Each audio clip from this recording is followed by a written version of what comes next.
Shalom Berajá.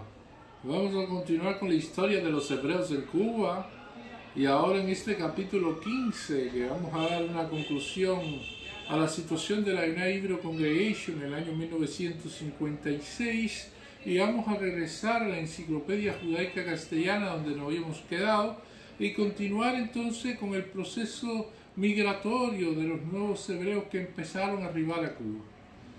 Y dice así: de la época del segundo término del presidente Harry Price hasta el año 1956, la United Hebrew Congregation ha disfrutado ininterrumpidamente de un grupo de presidentes excelentes.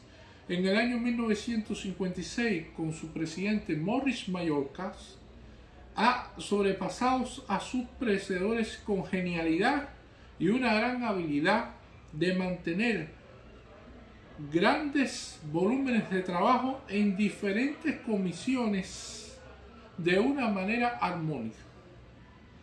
La Junta de la United Hebrew Congregation consiste en 26 miembros que representan las opiniones mayoritarias y minoritarias. Posee una gran iniciativa con jóvenes que se animan a la reavivación de todo lo que urge construir, no solo las cuestiones materiales, sino también valores humanos para las relaciones con las demás organizaciones. Los servicios de los 26 directores están distribuidos en 9 comités, 3 de los cuales coordinan esfuerzos objetivos comunes para edificar nuestro templo y casa comunitaria, tan pronto como sea posible. Los ejecutivos de este comité son Philip Rosenberg y Charles Shapiro. El ejecutivo para los planes del edificio es el señor Maurice Adams. Y el ejecutivo que se encarga del comité de jubileo que preparó tan genial obra de la historia de la United Hebrew Congregation en sus 50 años es Harold Tannenbaum. La sabiduría y el enérgico liderazgo del señor Tannenbaum es una inspiración para los demás ejecutivos de la United Hebrew Congregation. Esto en sentido general hasta el año 56, todo lo que querían hacer, ya tenían el terreno, ya querían construir, todo lo que ellos pensaban en un futuro. Y entonces regresamos a la Enciclopedia Judaica Castellana para hablar ya del año 1904, donde dice que posiblemente celebraron servicios religiosos de 1904 y en el Facebook de Adá Israel aparece la placa de la fundación de la United Hebrew Congregation que dice fundada en 1904, por lo tanto sí, es probable que hayan celebrado servicios desde aquella época, aunque desde el punto de vista oficial fue fundada en 1906. La libertad de culto existía desde 1898, pero no se aprovechó para crear una comunidad hasta varios años más tarde en que se fundó la United Hebrew Congregation. Esa agrupación adquirió el cementerio de Guanabacoa, que todavía está en uso en el año 1906. El número de familias que vivían entonces en La Habana se estiman de 30, aunque la Jewish Encyclopedia, o sea, la enciclopedia judaica, que apareció en esa época, indica de que había 1000 hebreos en Cuba en el año 1906. Ahí, en los capítulos de los hebreos en Cuba, hemos visto las escrituras del cementerio, hemos visto historia de cómo se llegó el agua al cementerio, de cómo pasó de ser una tierra árida a tener árboles sembrados, de cómo se eliminó de que fuera una carga para la United Hebrew Congregation y cómo el cementerio logró realizar determinadas obras constructivas dentro de esa gran edificación, porque es enorme el cementerio hebreo macabeo, y entonces todo lo que se realizó en estos años se ha podido ver. La segunda ola inmigratoria la formaron los sefaradíes. De los primeros se establecieron en 1904, pero que no llegaron a construir una comunidad hasta varios años más tarde. La inmigración sefaradí en gran escala empezó en 1907. Y esto es una de las cuestiones que quiero llamar la atención Porque ¿qué sucedió? Y es uno de los elementos que va a estar aquí en este libro que se llama Breve cronología de la presencia en Cuba, de Eugenio Farín Levy y Jaime Grand-Screen. Aparece que el 24 de julio de 1908 triunfa la revolución de los jóvenes turcos, encabezada por Mustafa Kemal Atatürk, líder nacionalista y fundador de la República de Turquía, que en esta fecha se restablece la constitución del país y las medidas aplicadas a raíz de su ascenso, en especial el establecimiento del servicio militar obligatorio y las sucesivas conflagraciones en las que Turquía fuera parte, provocaron la salida numerosa de los sefaradín que habían permanecido por más de 4 siglos en estas tierras después de su expulsión de España y Portugal en el siglo XV. En diciembre de 1908 se produce un arribo de numerosos de sefaradín procedentes del Imperio Otomano. Por lo general eran hombres jóvenes que trataban de encontrar un mejor porvenir respecto a las duras circunstancias dejadas atrás. Esta oleada se produce entre 1908 y 1914, a partir de la revolución de los jóvenes turcos hasta el inicio de la Primera Guerra Mundial.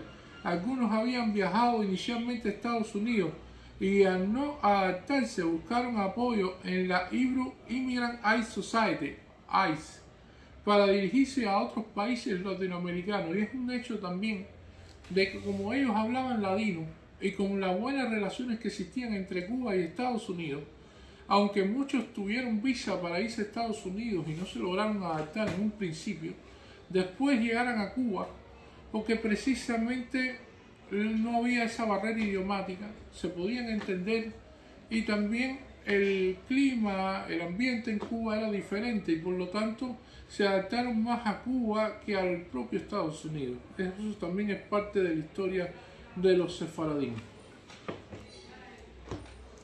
Una de las cuestiones que vamos a ver aquí es que 3 años más tarde su número alcanzó varios centenares y fue reforzado posteriormente por algunas familias que se habían establecido en México, pero que emigraron a Cuba a consecuencia de los disturbios en ese país. Los sefaraditas mencionados provenían en su mayoría de Turquía y de Siria.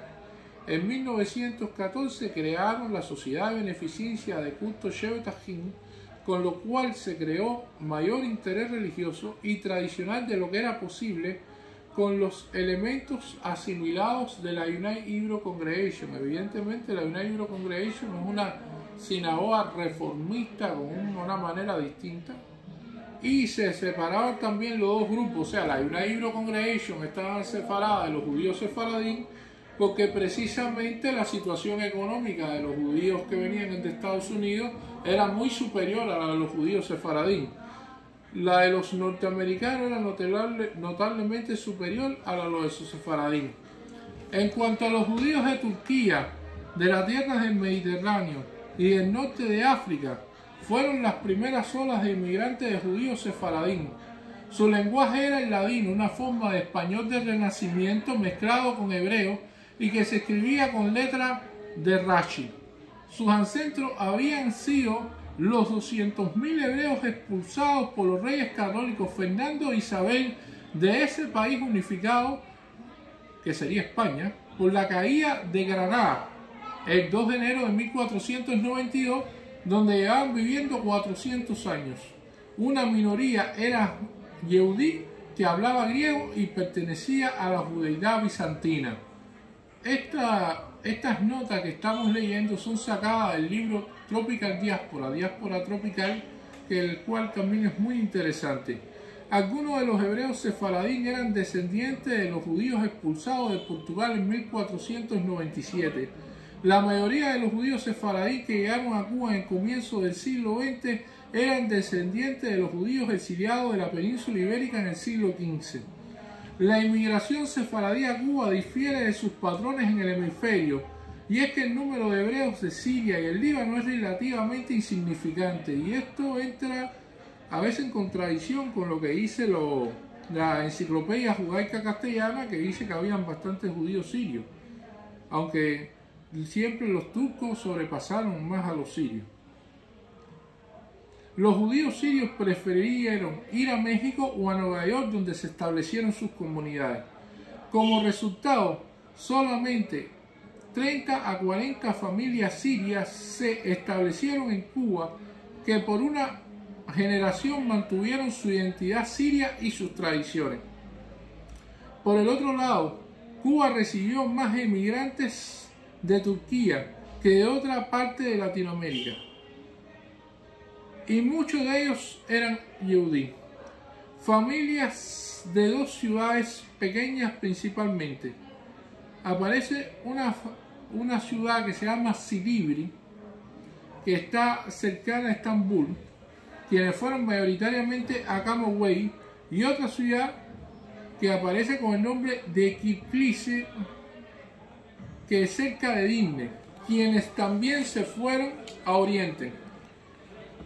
En 1904, Silivria tenía unos 1.200 hebreos y Kiflisi alrededor de 1.000. Ellos fueron afectados por dos eventos. Lo primero fue una nueva política que entró en vigor en 1909 por el gobierno dominado Movimiento de Jóvenes Turcos para llevar el ejército otomano de jóvenes no musulmanes por 20 a 30 años, y la difícil situación de la guerra de los Balcanes. Esos son elementos que fueron trascendentales para que existiera esa inmigración hacia Cuba. La primera cuestión fueron de los judíos que escaparon del servicio militar obligatorio en Turquía, y la situación de la guerra de los Balcanes fue la otra, que era terrible la situación económica que existía allí. Algunos de los miedos también que tenían los yehudí que vivían en Turquía es como los turcos habían tratado a los armenios anteriormente, y se creían que ellos podían ser el próximo en la lista de maltratos como tal. Y decidieron viajar a Cuba porque tenía un lenguaje que tenía similitud con el español. En esos primeros años era más sencillo la entrada a los Estados Unidos que a otros países, y se ve el caso de que hay muchos que viajan a Estados Unidos pero que entonces regresan a Cuba, o que viajan directamente a Estados Unidos y que después llegan a Cuba porque precisamente el idioma y la barrera idiomática era menos problemática. Ya habíamos visto al señor Jadía, que era un judío de Argelia, vinculado a la United Hebrew Congregation, y ese tuvo el papel determinante en el cementerio hebreo Macabeo. Pero los judíos reformistas estadounidenses y los judíos del Mediterráneo tenían ciertos rechazos entre sus prácticas religiosas, y eso lo vamos a ver, ya lo habíamos notado aquí en la Enciclopedia Judaica Castellana, y ahora lo estamos viendo también aquí en el libro de la diáspora tropical, porque precisamente tienen dos formas de ver la vida, además de la situación económica que también influye. La United Hebrew Congregation eran todos hombres de negocio que habían llegado a Cuba con capital para formar grandes compañías, y los judíos sefaradíes eran personas que habían llegado sin capital y prácticamente huyendo de una situación muy complicada en Turquía. La situación es que en el año 1911, 6 judíos emigrantes sefaradíes les fue negada la entrada a un hotel donde los judíos estadounidenses de la United Hebrew Congregation estaban celebrando los servicios religiosos.